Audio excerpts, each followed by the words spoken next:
La nuit est claire et la mer semble calme. Ce soir du 23 novembre 2021, dans les environs de Lonneplage près de Dunkerque.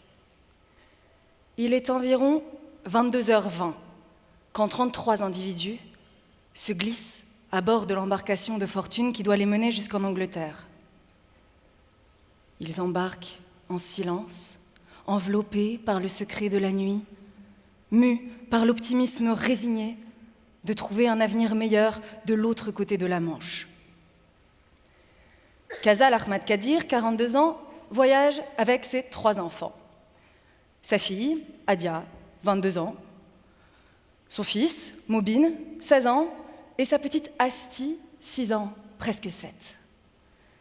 Bien sûr, elle redoute cette traversée, mais elle a déjà fait tellement de kilomètres depuis sa ville d'origine du nord-est de l'Irak, et de toute façon, elle ne peut pas rester ici, où leurs conditions de vie sont trop indigentes pour être imaginables. Mal assuré, Kazal s'installe donc sur l'un des 2 flotteurs latéraux du bateau pneumatique qui tangue doucement. Mobin pianote nerveusement l'écran blafard de son téléphone pour rassurer le pater familias, réfugié à Birmingham, inquiet et impatient de retrouver les siens.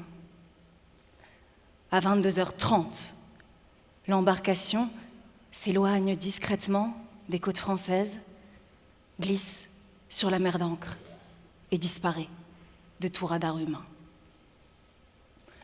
L'alerte est donnée vers 1h30 du matin, possiblement par Kazal. Le boudin sur lequel elle est juchée se dégonfle. Le pshhh de la crevaison se mêle indistinctement au bruit du vent qui se lève et à celui de l'eau qui s'agite partout à perte de vue autour de l'embarcation. Moins de 20 minutes plus tard, c'est la panique. Le moteur s'est arrêté. Le bateau dérive dangereusement et la mer, noire et glacée, commence à s'infiltrer à bord inéluctablement. Un premier passager appelle le Cross Greeney, le centre régional opérationnel de surveillance et de sauvetage local, bref, les secours français. Ils répondent qu'ils envoient un bateau dans la foulée, mais ne le font pas. Plutôt, voyant que le bateau dérive vers l'Angleterre et sera déjà passé en eau anglaise le temps que les secours français arrivent, le Cross, dépassé par le nombre d'appels, plus de 600 ce soir-là pour 2 opérateurs, alerte ses homologues anglais de la situation. Car, selon le droit de la mer, et plus exactement en application de l'accord franco-britannique Manche-Plan et de la convention Search and Rescue de 1979, ce sont au secours du pays où les naufragés se noient d'intervenir. Et en effet, à 2h28, le bateau, brinque-ballé par le courant, est passé du côté britannique de la Manche. Nouvel appel des naufragés, que les secours anglais localisent presque en France, soit bientôt hors de leur zone d'intervention. Comprenez, une petite vague par-ci, ils sont en France, et une petite vague par-là, ils sont en Angleterre. Problème de compétence territoriale. Et les secours des 2 côtés de la Manche communiquent mal, se renvoient la balle, si on peut appeler ainsi le sauvetage de 33 êtres humains. Chaque pays pense que c'est à l'autre d'intervenir. Le journal Le Monde s'est procuré les retranscriptions de la quinzaine d'appels passés durant cet imbroglio procédural et cynique. Dans l'un d'eux, on entend un migrant implorer « Aidez-moi, je suis dans l'eau ». Et l'opératrice du Cross, agacée par le réseau dégradé, commentait en aparté « Tu n'entends pas, tu ne seras pas sauvé ». Chers membres du jury, chers tous, j'aurais pu vous parler de drames survenus à des milliers de kilomètres de nos frontières, de contrées lointaines où les droits de l'homme sont violés régulièrement et allègrement. Lonneplage, c'est exactement à 3h55 en voiture du mémorial de Caen. C'est tellement proche que nous pourrions décider maintenant d'y dormir ce soir pour regarder le soleil se lever demain matin sur les falaises blanches de la côte d'Opale.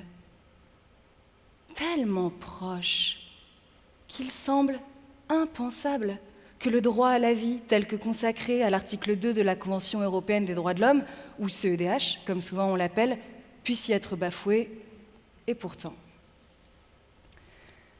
Cet article 2 n'impose pas directement aux États signataires de la Convention le devoir de porter secours aux personnes en détresse en mer.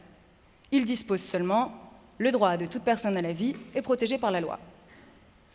C'est la Cour européenne des droits de l'homme, dans une jurisprudence LCB contre le Royaume-Uni, qui a interprété cette disposition comme portant en elle le devoir pour les États de, je cite, « prendre les mesures nécessaires à la protection de la vie des personnes relevant de sa juridiction ». Ainsi, si un État ne met pas en œuvre tous les moyens requis pour protéger la vie des personnes sur son territoire, il viole l'article 2 de la Convention européenne des droits de l'homme. Alors, dans notre cas, l'État français a-t-il vraiment mobilisé toutes les ressources nécessaires pour sauver Casal, ses enfants et les 29 personnes qui les accompagnaient, ou au moins fait en sorte que leur vie ne soit pas inutilement mise en danger?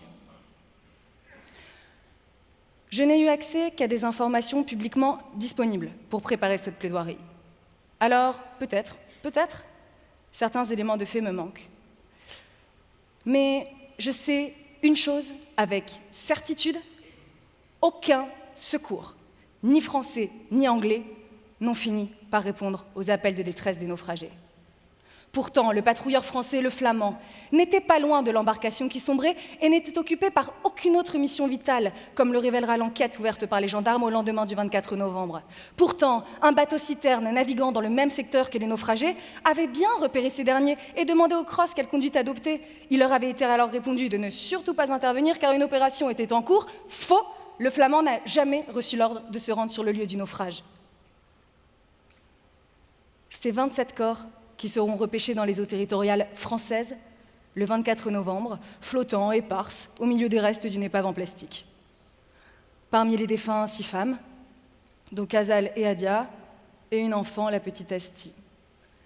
4 personnes sont toujours portées disparues à ce jour, et seules 2 ont officiellement survécu. Le jeune Moubine n'en fait pas partie. Je voudrais immédiatement préciser quelque chose. Cette plaidoirie n'a pas pour objectif de blâmer le CROSS ou ses opérateurs. Je crois profondément que ces derniers déploient chaque jour une énergie hors du commun pour lutter contre Poséidon et Thanatos.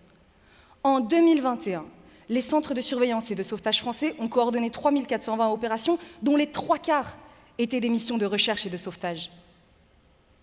C'est l'insuffisance des moyens de secours face au nombre exponentiel de candidats à la traversée qui est inacceptable, surtout lorsque ces défaillances sont parfaitement connues des autorités publiques jusqu'au plus haut niveau de l'État.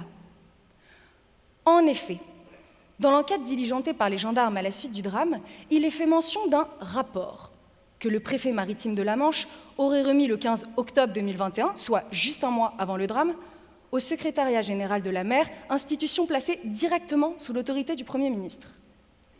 Dans ce rapport, le préfet s'inquiète de la situation plus que tendue en termes de moyens humains et matériels affectés au sauvetage des migrants et évoque des situations de plus en plus fréquentes où le dispositif a été totalement saturé et les moyens à la mer totalement débordés. Dites-vous qu'en 2019, le CROSS Greenet considérait que diligenter 10 opérations par nuit posait des défis humains et logistiques colossaux. Aujourd'hui, les opérateurs du CROSS sont régulièrement confrontés à des nuits dépassant la 40aine d'interventions sans que leurs moyens n'aient été considérablement renforcés pour autant. De temps en temps, quand les nuits sont claires, les personnes continuent de risquer leur vie pour traverser la Manche. D'après les chiffres du ministère de la Défense britannique, elles sont 42 000 à l'avoir fait depuis la tragédie qui a coûté la vie à Casal, à ses enfants et à tous les autres.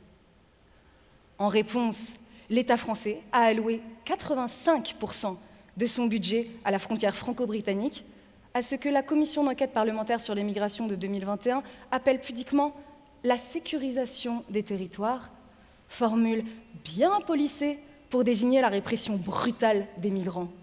En outre, et comme vous l'avez sans doute vu passer, Paris et Londres ont signé avant-hier, vendredi 10 mars 2023, un accord de 543 millions d'euros pour financer le renforcement des forces de police et des outils de surveillance sur les plages d'où partent les migrants. 543 millions d'euros. Mais il est illusoire et surtout bien naïf de penser que c'est la dureté des représailles qui fera renoncer les personnes exilées à leur projet de traverser la Manche. Elles connaissent déjà les persécutions, la guerre, la précarité à un niveau insoutenable, alors ce ne sont pas les violences administratives et institutionnelles qui les feront renoncer. En revanche, la vidéosurveillance, les patrouilles et les évacuations manu militari des campements sur fond de gaz lacrymo renforcent considérablement la précarité des personnes en situation de migration, contraintes à vivre dissimulées dans une anxiété permanente et un dénuement extrême.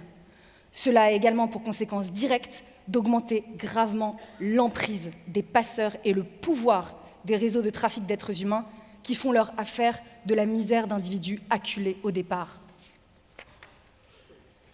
Il existe des alternatives. La situation n'est ni immuable ni fatidique.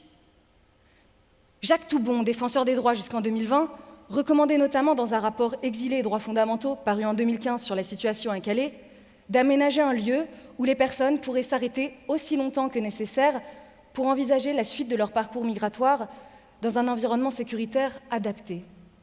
Claire Hédon, défenseur des droits actuels, insiste sur l'importance de travailler de concert avec les Britanniques pour identifier et ouvrir des voies légales d'immigration et de mettre en place une coopération active entre nos deux pays pour accueillir dignement les exilés.